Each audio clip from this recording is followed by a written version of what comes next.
First, let me welcome you to Amman, Jordan, and to this beautiful residence of South Africa. I'm really happy to be receiving the Deputy Minister Tandi Moraka for this week.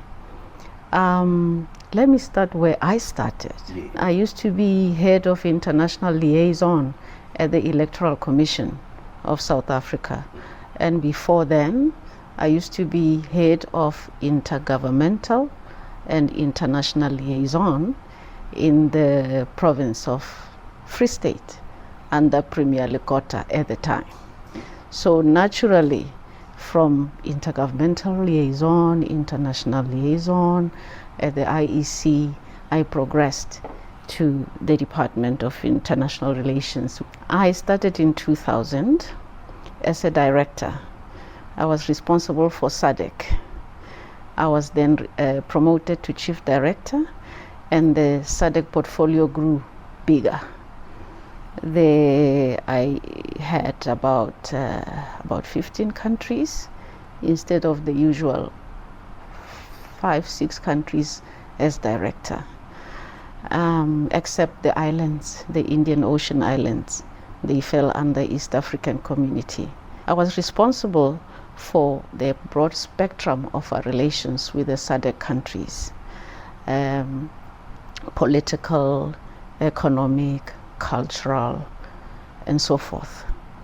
And I grew in the role as a chief director, and later on I was posted to Germany as consul general. So I started in Germany in 2008, and I stayed there a few years. I left Germany at the heart of our World Cup in 2010. And I got to Canada, and I found there wasn't that much football in Canada. My son was not very happy. But you know, in the line of diplomacy, families move, some get upset, others become happy. But I remember my son crying and saying, "But Mom, why should we leave Germany for Canada?" I said, "My son, it's because duty calls and I cannot say no." So we moved to Canada, again as consul general, and I stayed there 4 years. And I was responsible for the entire gamut of our consular relations, including, of course, economic relations with Canada, working very closely with our mission in Ottawa. A few years later, I went back to HQ, and I stayed just, I think, 1 year after Canada, and I was asked to go and work in Angola to manage our tripartite relations between ourselves, Angola, and the DRC. And I was executive director responsible for projects in Angola, where I stayed 5 years. That was a very interesting position. I learned a lot of things. I learned project management. I learned how you can bring in your companies and really do what we call economic diplomacy proper. And I also learned the cultural part of our deployment that we must never neglect. Angolans dance. So I learned to dance kizomba as well in Angola. So I then got back to head office in 2019 as head of East Africa business unit. And about 2022, I was asked by Minister Pando to head the branch Africa. That was after the retirement of Ambassador Nchinga. You probably know him. Yes. So I headed the branch Africa as acting DDG, Deputy Director General, until I left for Jordan. I am actually the first woman ambassador to the Hashemite Kingdom of Jordan since the inception of our bilateral ties with Jordan. And I'm informed that I might probably be the first woman ambassador in the Arab world. You know, this relationship between Jordan and South Africa comes a long way. From the time when His Majesty, the late King Hussein, may God rest his soul, visited South Africa. Even before then, they became friends with President Mandela. Subsequently, His Majesty King Hussein visited South Africa in 1996, and President Mandela had a very short visit to Jordan in 1999. His Majesty King Hussein, God rest his soul, undertook a state visit to South Africa in the margins of the UNCTAD conference. But it was a beautiful state visit with very great outcomes, one of which was the waiver of visa requirements for ordinary passport holders. So no Jordanian should travel to South Africa at pains whether they can or cannot receive a visa.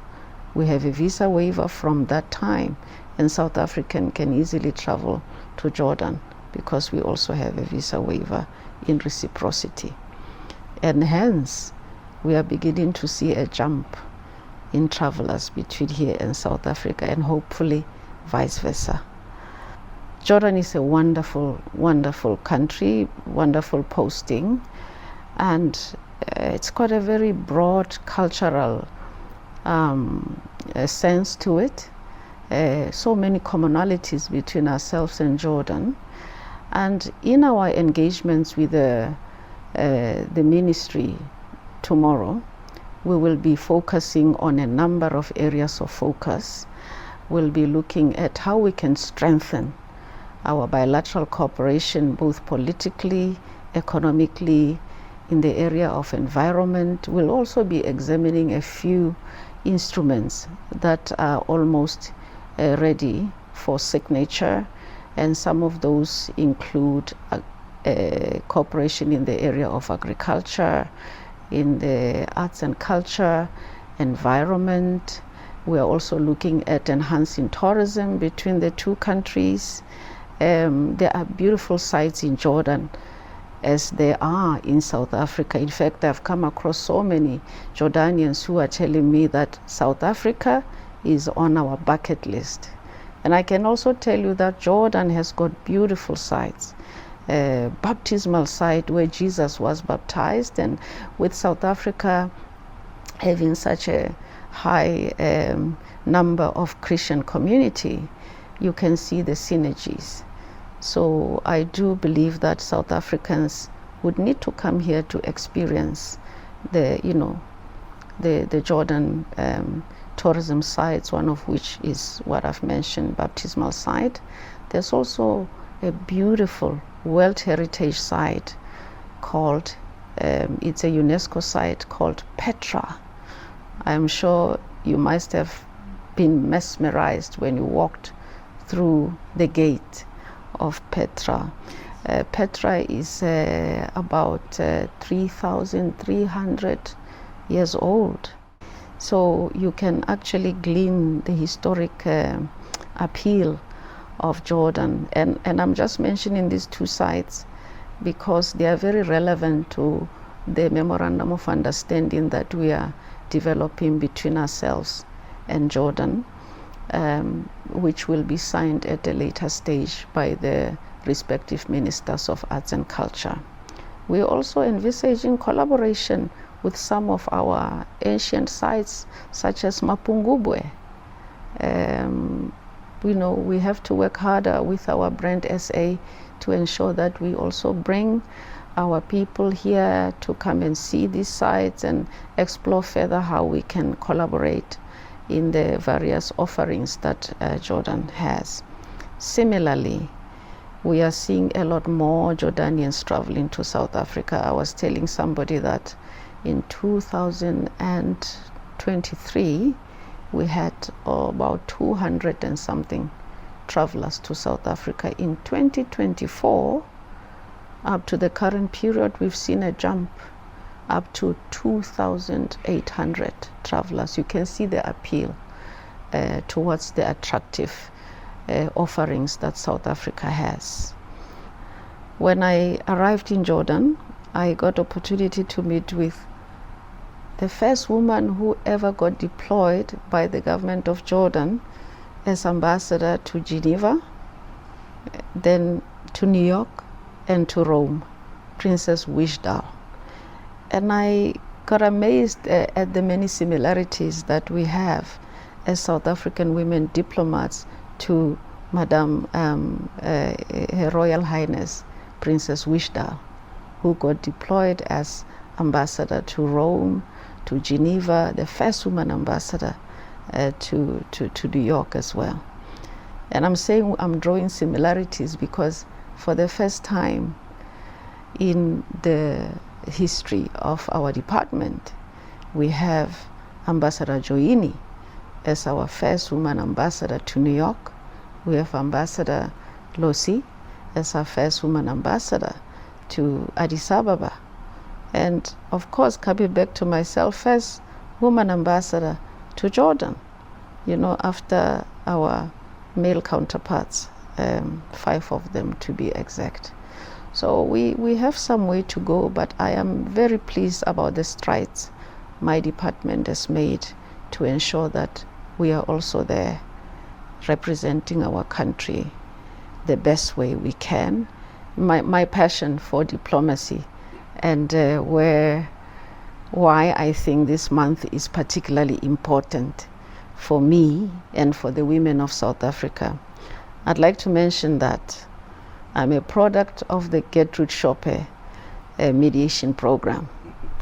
And through that program, I grew even more interest in exploring how far I can go in becoming a mediator, a certified mediator. And coupled with the work I've done on the Africa branch, overseeing processes around the Burundi peace process, the Pretoria Agreement that was concluded, bringing together Ethiopian government and the government of Tigray during the conflict, and the DRC peace process, from the time that our Tata Mandela started the DRC peace process, taken over by the subsequent presidents, including President Thabo Mbeki and so forth. I realized that I have a big passion for conflict resolution and needed to enhance my knowledge. So I enrolled in a program at the University of Pretoria where I took a course in mediation. I did my dissertation, a master's dissertation, with a topic titled whether South African or women on the continent are substantively or descriptively involved in mediation. And the reason why I took this topic was to precisely look at whether when we get involved in mediation processes or in peace processes, are we merely placed there for mere numbers, or are we placed there to become substantively involved? And I looked at a few variables which would then mitigate the reason why we should be substantively involved. I looked at advocacy. Who advocates for women to be involved in these processes? Because without us advocating for ourselves or others who see the value of women's involvement in peace processes, then there will not be involvement. I looked at another variable, access. Do women actually have access to peace processes? Do we enter the room or are we left outside? A seat at the table also connotes access. If we have access, are we sitting around the table and discussing with the people that are at conflict with one another or each other, or are we sitting there taking notes? Substantiveness means we have to be far more involved than just entering the room. And I also looked at another variable, support for women in peace processes. Once we enter the room, or even before we enter the room, what kind of support do we get or receive? See, some of the cases I looked at, including the one in Liberia, women used to follow men to the bathroom and hand pieces of papers to say, can you please raise this matter? Can you please raise this matter? That's not what we want. We want to be at the table. And that's what I'm trying to advocate in my dissertation. And that's the one that I got a pass for at the University of Pretoria. Well, I hope to study further and advance these concepts a little further, because I don't think I am done yet, because we are still not fully at the table. We might have stepped in, but are we really impacting the peace processes? Why do we still have conflicts? Why do we still have wars? Where are the women? And that's my quest.